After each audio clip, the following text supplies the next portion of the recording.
C'est une vidéo de 12 minutes, c'est Sixella avec que sont devenus ces légendes d'internet.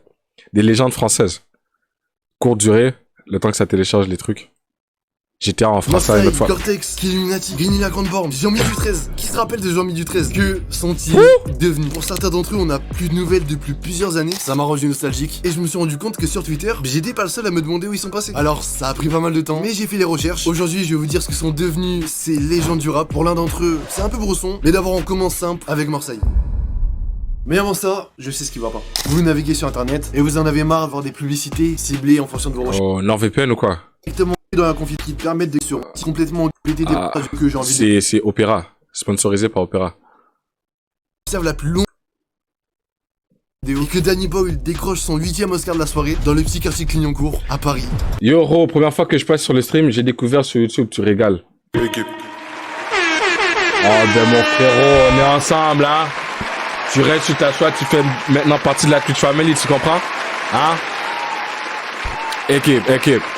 Cliquez, bande de salopes. Marseille fait son apparition en 2009 dans cette vidéo réponse aux nombreuses critiques qu'il a reçues sur son clip. On s'en bat les couilles. Il va ensuite surfer sur ce buzz et devenir peu à peu une légende d'internet. En continuant de poster ces vidéos qui sont aujourd'hui des classiques que tout le monde connaît. Ça, c'est ma fusée, enculé de ta mère. On est armé, chargé, Le plus gros menteur de tous les temps.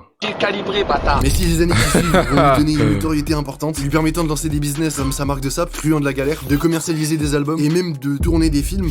Moi, tout ce que je peux dire, madame la juge, c'est qu'on est innocent. Vous avez un regard bien zèbre. L'hype autour de Marseille va progressivement s'essouffler. Il va faire de moins en moins parler de lui. Alors, qu'est-ce qu'il est devenu aujourd'hui? Dès le début de sa carrière, on peut voir que Marseille, il a un certain intérêt pour la politique. Dans ses prises de parti contre Marine Le Pen ou dans son clash avec Vince Neil, qui est d'ailleurs devenu aujourd'hui Il est rendu politicien là? Pour le coup, lui est encore pas mal actif sur YouTube. On le voit poster des vlogs très courts, entre 1 et 4 minutes. Il nous montre simplement des moments de vie et donne parfois son opinion sur des sujets d'actualité. Il a aussi récemment lancé une série de vlogs, Marseille en vacances. Bon, ça a pas un gros succès, mais ça se voit qu'il se fait kiffer. En 2021, dans une interview, il reparlait encore de vouloir se présenter au présidentiel. Tellement il y a des têtes de cons au président, pourquoi pas moi? Et encore, là, je vais me présenter dans pas longtemps. Costard cravate, je vais avoir une équipe, je vais avoir mes affiches et je vais me présenter. On n'a pas eu de nouvelles pendant les dernières élections de 2022. Et comme d'habitude avec Marseille, on sait pas vraiment si c'était du troll. En 2022, il annonce aussi la sortie de son film La Vengeance 4, la suite de sa série de films qu'il a commencé en 2011. Et là encore, pas de nouvelles. J'ai fait cette vidéo parce qu'on lance le projet de refaire le film La Vengeance 4 avec... Mon gars, garde ça fort dans le disque dur, Marseille. Garde ça bien au chaud, frérot. Là où ça doit être. Le 3 et bien sûr le 4. Pourtant, Marseille, il est présent plus que jamais dans les médias. Il est récemment apparu dans une interview sur la chaîne de la Crème où il réagit à ses mêmes. Il explique un peu comment il a vécu son buzz. En regardant sa carrière, on pourrait croire qu'il jouait un personnage avant, mais il explique en fait qu'il s'est apaisé avec le temps et qu'il a compris les codes d'internet. Il a pris du recul sur les trolls et les critiques qu'il pouvait recevoir, qui lui a permis de rebondir et trouver des moyens de faire du marketing autour de son personnage. J'ai compris là comment ça marchait, et puis en fait, il y a le premier, second degré, et puis c'est là que j'ai commencé à pouvoir travailler, faire une marque de vêtements, créer encore des autres marques de vêtements comme MY, rester au plus de clients courts, vendre des vêtements, et c'est là que Hein? Attends. C'est le logo des Yankees. Ah, qu'est-ce qu'il me rappelle? Qu'est-ce qu'il me raconte? MY là. il y a le premier, second degré, et puis c'est là que j'ai commencé à pouvoir travailler, faire une marque de vêtements, créer encore des autres marques de vêtements comme MY, rester Ah ouais. au plus de clients Je pense qu'ils peuvent le poursuivre pour ça. pour vendre des vêtements, et c'est là que je m'enrichis. Aujourd'hui, il est actif sur son compte Insta, sur son TikTok. Il a l'air de mener une vie tranquille. Sa boutique truand de la galère est encore ouverte dans le 9-3. Il est papa d'une petite fille et il continue ses projets sur sa chaîne YouTube.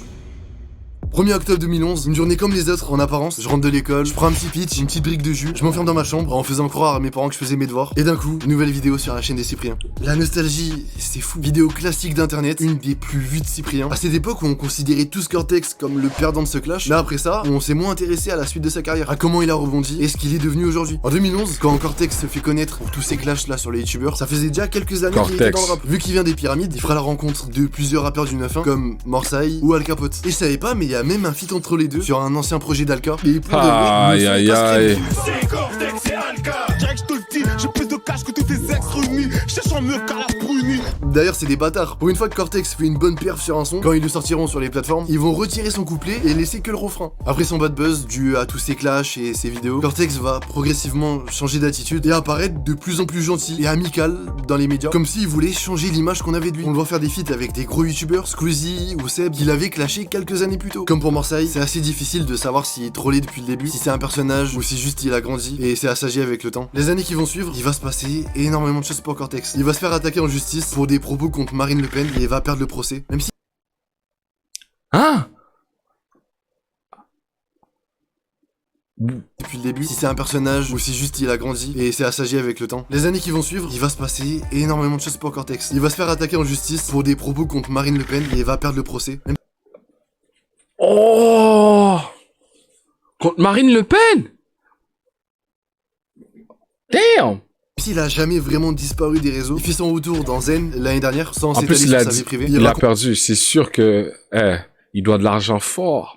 qu'il a investi dans des business, que sa MIF gère Damn. des restaurants. Bref, qu'il fait toujours des sous quoi. Avec la famille aussi, on a restaurant, tout ça, on a... Ah ouais, Non, mais ouais, non, C'est mais quoi? Ça doit être pour des histoires de diffamation et tralala. après, on parle pas de tout, tu vois, mais... T'as des restos et en plus de ça, à côté, tu continues l'entertainment quoi, sur les Ouais. réseaux. Et improbable, il est revenu cette année là dans Zen pour mettre 10 ans plus tard fin au clash avec Cyprien. Ah, c'est bon, On est là. On l'a dans fait, la mon retraite frère. de YouTube, là. Ah bah là c'est bon, on peut fermer internet.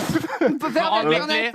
Aujourd'hui, il est encore actif sur TikTok. La dernière fois, je le voyais faire des battles là contre d'autres TikTokers. Il est aussi sur Instagram, sur Twitter. Il partage sa vie, des photos où il est à la salle de sport ou avec ses potes. Par contre, il a plus de chaîne YouTube. Apparemment, elle s'est fait hacker. Et vous allez voir que c'est pas la dernière fois qu'on parle de hack dans cette vidéo. Maintenant, Cortex a 42 ans. Il a grandi et forcément, il a plus la même manière de penser, J'espère, hein. de s'exprimer. Mais malgré 42 ans, mon frère. que les années soient passées, il reste fidèle à lui-même. Il s'est clashé là il y a pas longtemps avec Jean Messia. Il s'envoie des gros pics comme à l'époque. Kaneki, bienvenue pour le Gifted Sabo!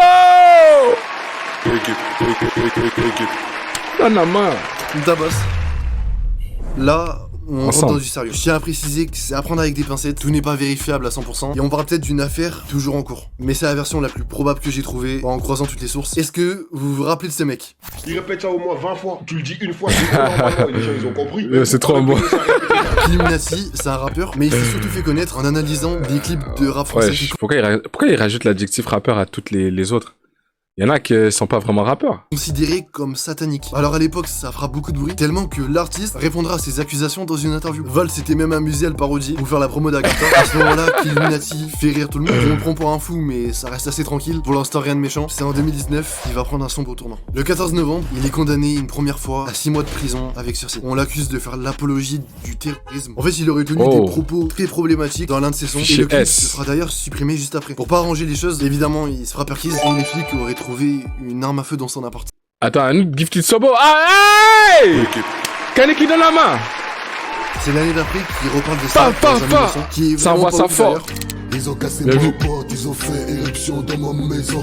Venir m'humilier devant ma femme et mes enfants. Ce clip va de nouveau le remettre dans la sauce et il va repasser devant la justice. Faut savoir qu'il a sa propre association, Black Illuminati Team, qui va elle aussi être considérée comme liée aux affaires d'incitation au terrorisme dues à ses vidéos aux idées extrémistes. Elle sera donc dissoute en début 2020 et sa femme serait d'ailleurs aussi impliquée dans tout ça. Selon elle, l'assaut avait pas pour but d'inciter ou quoi que ce soit, mais de justement dénoncer les problèmes de société. Encore une fois, c'est un sujet compliqué à traiter vu que c'est assez flou. Les dernières traces de Illuminati, elles datent de l'année dernière où on le voit justement en prison.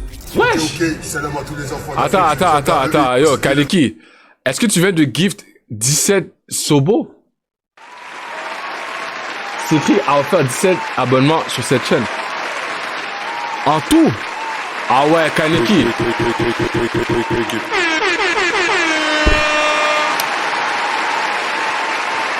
GG's. Bref, c'est une histoire assez triste, sachant qu'il a des enfants.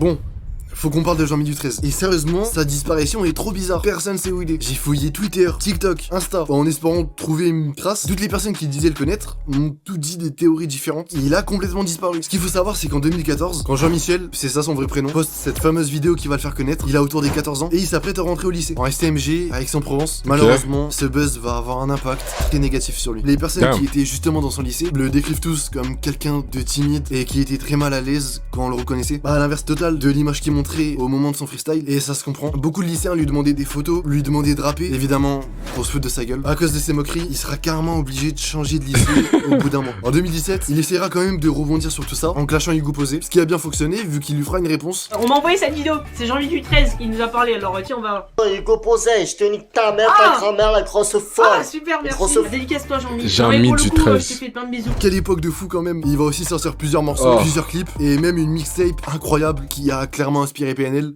Dans la vie, quand t'es trop gentil, la vie te met des claques, c'est quand t'es à zéro. Sa chaîne YouTube se fera finalement Non, tu peux pas rigoler, ça se voit qu'il a peut-être une déficience, c'est fou. Quelqu'un l'attrape et...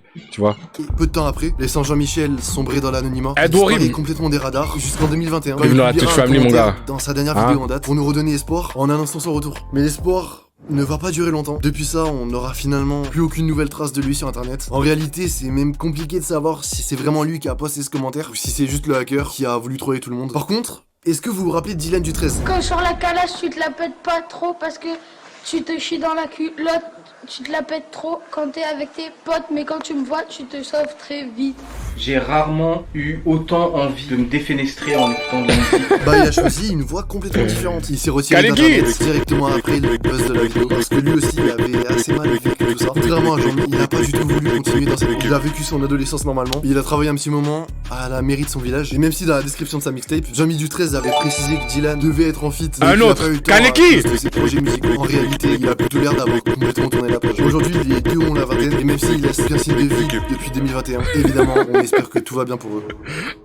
Pour finir, j'étais obligé de vous parler de ce rappeur légendaire qui a donné naissance à un freestyle tellement bien écrit. Rini la grande borne, une bite sur l'épaule, 3 cadavres sol, quartier Mahbol, face à l'horreur, nous sommes des tueurs. Oh, il était parti, hein. de Grigny la Grande Borne, il s'appelle Gazouza Sétif. Au moment où il balance ce freestyle, ça pète direct. Et je me souviens que c'était la grande époque de Musicali. Alors tout le monde reprenait son son pour en faire des vidéos. Après ce buzz, il va continuer de poster des freestyles et des vidéos drôles. C'est pas la canne qui nous quitte, c'est nous qui quittions la canne. Il rentrera même en clash avec Bassem. Eh Bassem, j'ai vu ta vidéo, tu parlais sur moi, tu disais que moi je suis miskin, victime, moi j'ai une bite bien débouquée, armée. Il enchaîne les vidéos. Hey, yo, qui sera invité sur Skyrock pour refaire son freestyle. Rini la grande borne, une bite sur l'épaule, 3 cadavres sol, quartier Mahbol. Il fera même aussi un freestyle avec Fianso pour rendre un cercle. Tête de mort, tête sauveur, chez nous c'est le carnage l'enfer. Tête de mort, tête sauveur, chez nous c'est le carnage l'enfer. Mais ces dernières années, il a un peu disparu des projecteurs. On entend moins parler de lui, comme les autres personnes dont j'ai parlé avant. Quand ton buzz se concentre sur une vidéo, c'est dur de rebondir. Il est moins actif sur ses réseaux, mais on le voit de temps en temps sur le snap de Golozer. Ça a pas changé, il a l'air de vivre modestement, toujours dans sa cité de la Grande Borne, à Grigny, et semble vivre comme un personnage emblématique. Ça fait du bien de voir ça. Ah oui, il j'ai encore plein de choses à simplement. dire. Par exemple, est-ce que vous vous rappelez d'elle? On est conscient, des fois on est inconscient. Les inconscients ne savent pas qu'ils sont inconscients car ils ne connaissent pas la conscience. Des années après.